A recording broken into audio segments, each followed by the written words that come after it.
point, which is I don't really like relegation, but culturally in this country we love relegation, and this echoes that as well. The fact that there was good viewing figures and a reasonable crowd as well on the terraces there at Leeds.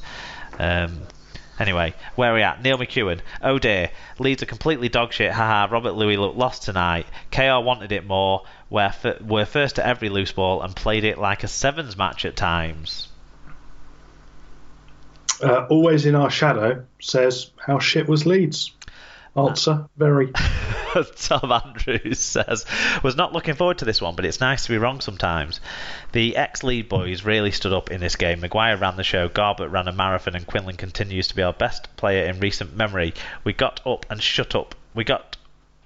Hold on. We got up and shut down Merrin. Louis was a pussycat. Myler was Mile. He's got a suspension as well, Leeds fans. You might be pleased to hear that he has received a... Oh no, Kenny Edwards was a one-match penalty notice. I apologise. But Richie Myler was a one-match penalty notice for tripping, so he will not be playing next week, which is bad news for... whoever Leeds are playing next week. I was going to say, surely that just strengthens it. It should be the opposite. He should be made to play. Yeah. Hull, isn't it, next week for Leeds? Yeah. He also went on to say, and we even beat a mixed Rob Hicks performance. 6 points off the playoffs. Tony Smith's taking us to Old Trafford. Tom's getting ahead of himself. Tim, are you? No. Not really. There was still lots of scrappy bits in there, and anything could happen in the next half a season, couldn't it? Who knows what's gonna? Quarter of a season. Who knows what's gonna happen? I assume you were punching the air there when Matt Parcell went and shoved it right up Leeds' in the opening 10 minutes of the game to get the opening try. I was very pleased. Yeah, and I was pointing out, the postman and saying, the various postal related puns to Heather as we were watching this. It was quite fun, and just you do feel that KR definitely got the better end of that swap deal. Sean Lunt just didn't look right when he came on and didn't really know what he was doing compared to Parser, who was running everything and just dictating everything. Kane Linnett, I called him out earlier, but the support lines he was running, he just looked like he'd been given some energy boost somehow, and he was much better than he had been. Well, yeah, who knows?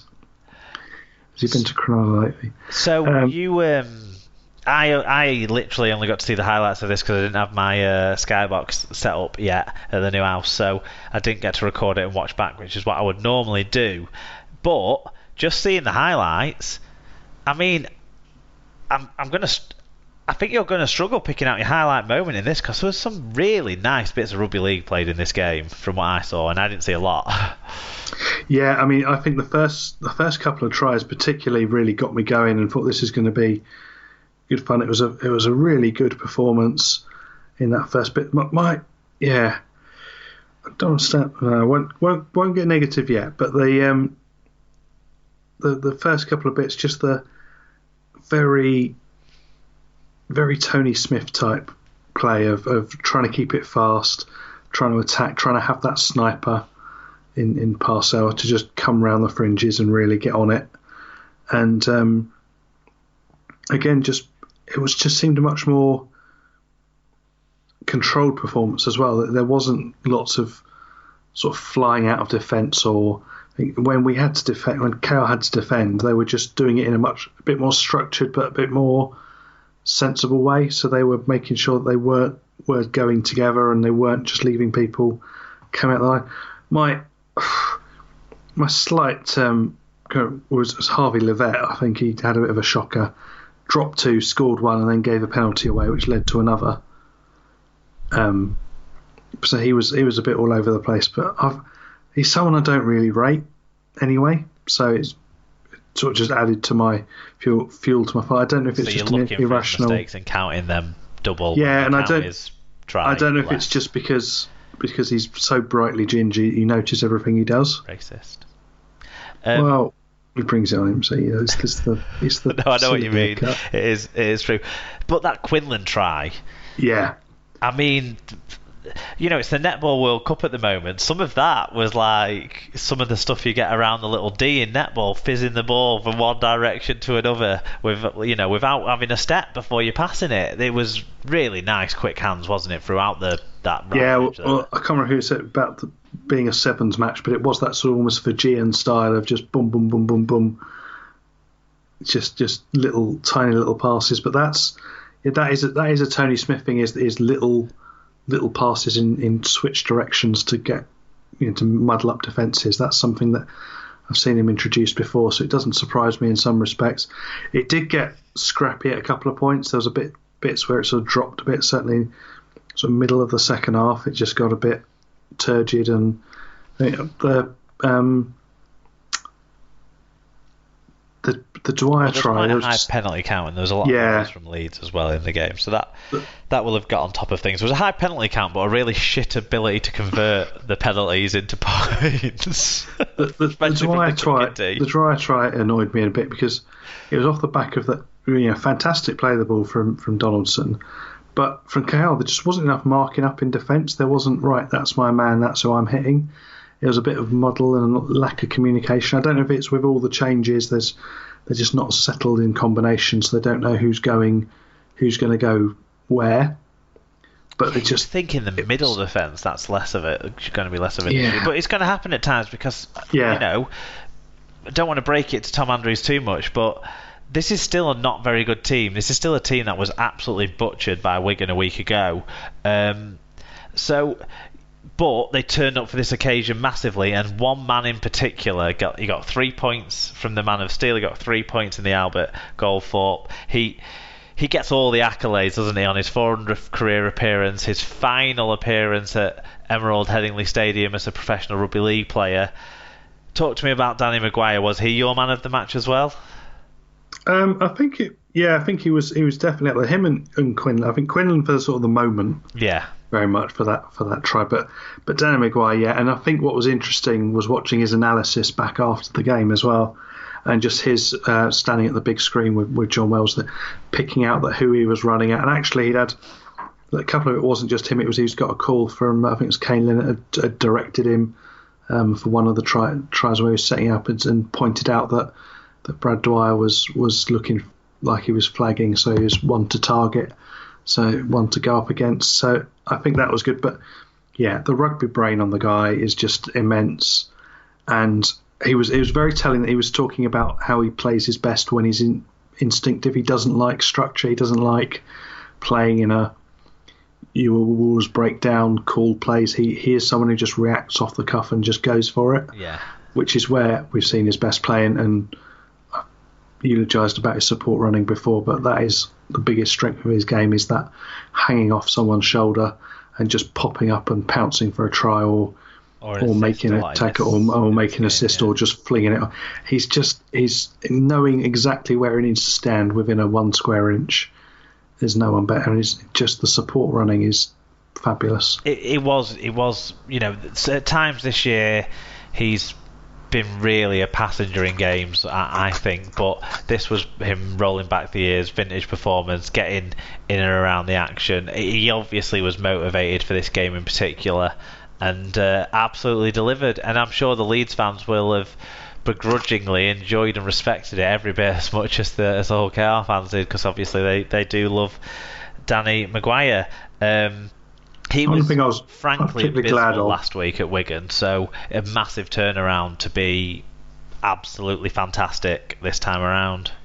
One thing I was particularly glad of was Robert Louis being on the opposition. Just looking at him sort of stomping around the side, I was like, I'm very glad you're not playing for my club on at least 2 levels. Yeah, not getting rave reviews in this one, Robert Louis.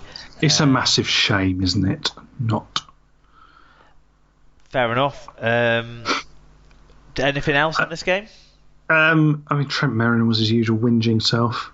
At least he's the captain now, so there's some legitimacy to his. True, but he doesn't seem to have understood that he actually needs to put a bit of a shift in before he gets in.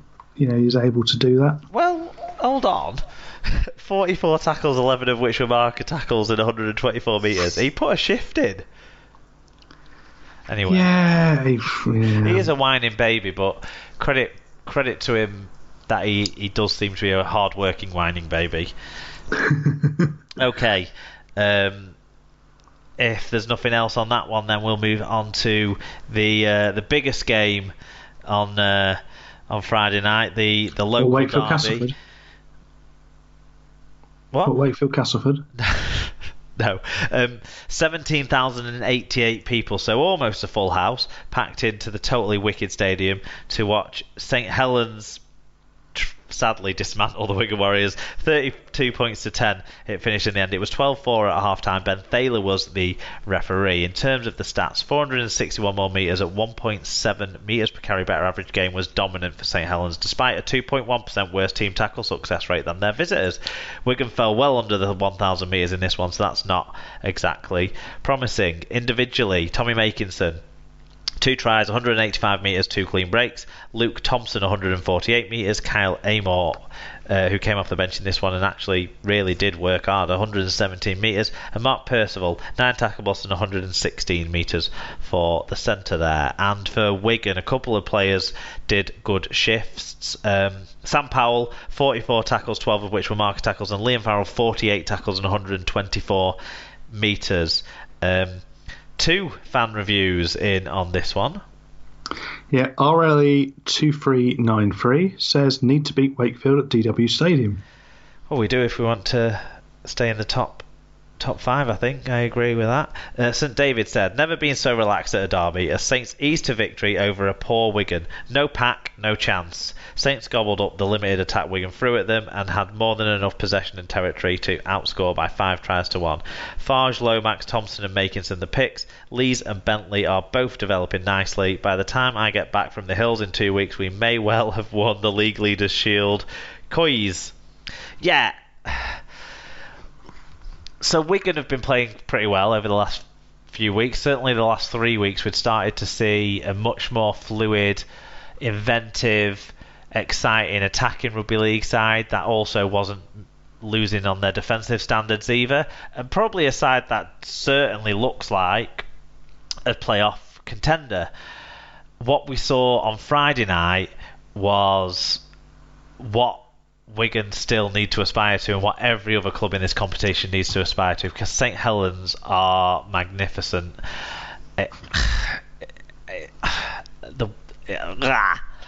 It's just true. That hurt, didn't it? The first half they only scored 12 points, one of them from a massive fucking forward pass, which how League Express reporter who was at the game thinks that was the highlight moment when it was fucking 3 yards forward is just a joke. But mate, Gareth Walker. Well, I like Gareth, but he's obviously missed a massive forward pass there. But anyway, he says he deserves repeat viewings. Why? Because you can see it going 1 yard forward. No, it's 2 yards. No, it might be 3 yards forward. Anyway, whatever. Saints did not need helping hands with forward passes being allowed to go for tries because they were just so good. Wigan could match St Helens for intensity, for passion, for determination. What they could not match St Helens for was speed in execution. Even though Saints put a few chances begging because of Wigan's good goal line defence, especially in the first half, Saints still executed way better. The amount of men in motion that they have, and they all look like realistic ball options. Now Wigan were exhausted trying to defend all this from St Helens and that powerful pack getting them out their own end, and then those clever pivot players moving all around the field, and you're not knowing where Lomax, Farge and Coote are and which one of them is going to be the ball player, which one of them is going to be out the back option. It is really impressive to watch. It really is, and disgustingly impressive to watch. And that took a lot out of Wigan, and what happened to Wigan is they reverted to really broken. The attacking structures were broken. They were very isolated. Players were very isolated from each other. No one was running sort of dummy lines for each other and that sort of stuff in the Wigan side because they just couldn't set up well for that, because Saints were, dare I say it, fitter. And this is what I've not been used to. But St Helens are the most resolute and fittest side, as well as the entertainers this year, and that's why they rightly are where they are in the league table, and why they're winning things. Saints thoroughly deserve the win that they got. Wigan gifted them some points in the second half.